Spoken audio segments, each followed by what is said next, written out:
Okay, thank you for that. That's really interesting.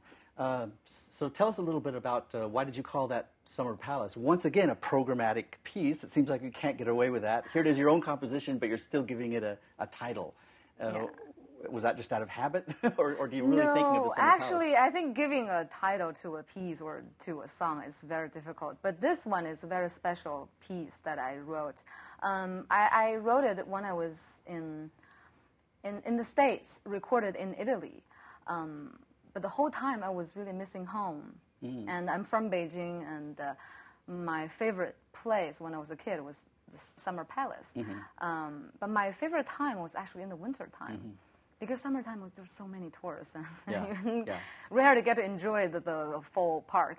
And in the winter time, I remember when I was a kid, my parents took me there, and the whole lake, a huge lake, the whole lake was frozen.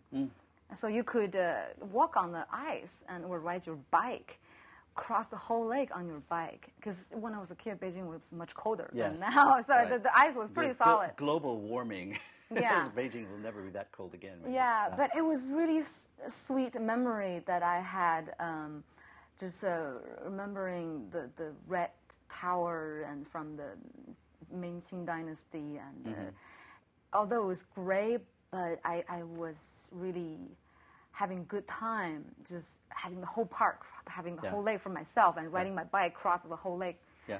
Do Chinese musicians in the conservatory, is there any different way of looking at Chinese music versus Western music? And specifically what I'm asking, is there some kinds of musicians who sort of worship the Western music and think that's really high art form, and this Chinese music is something local, sort of ethnic, or something that's not quite as highly developed an art form as Western music? Is there this kind of prejudice in the conservatory system here at all?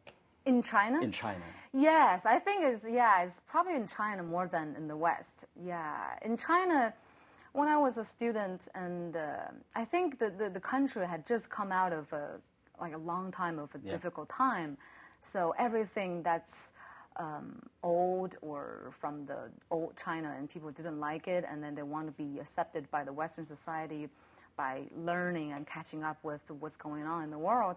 So they definitely had that kind of attitude. Kind of not exactly snobby, because that's not the right word, but this feeling that Western classical music is real art, and this Chinese music, because I know there's in all other art forms too, that very often Chinese tend to look down on their own art form, indigenous art form, and think that the Western form is some high art. I was wondering if there was that kind of prejudice in the system here. You're saying yes. Yeah.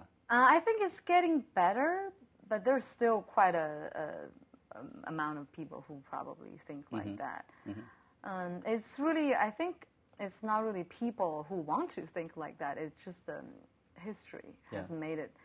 Have composers, Chinese composers, writing in the Western idiom with orchestras and different ensembles like that, have they written a lot of literature for the guzheng, for a large orchestra or for Western performing forces?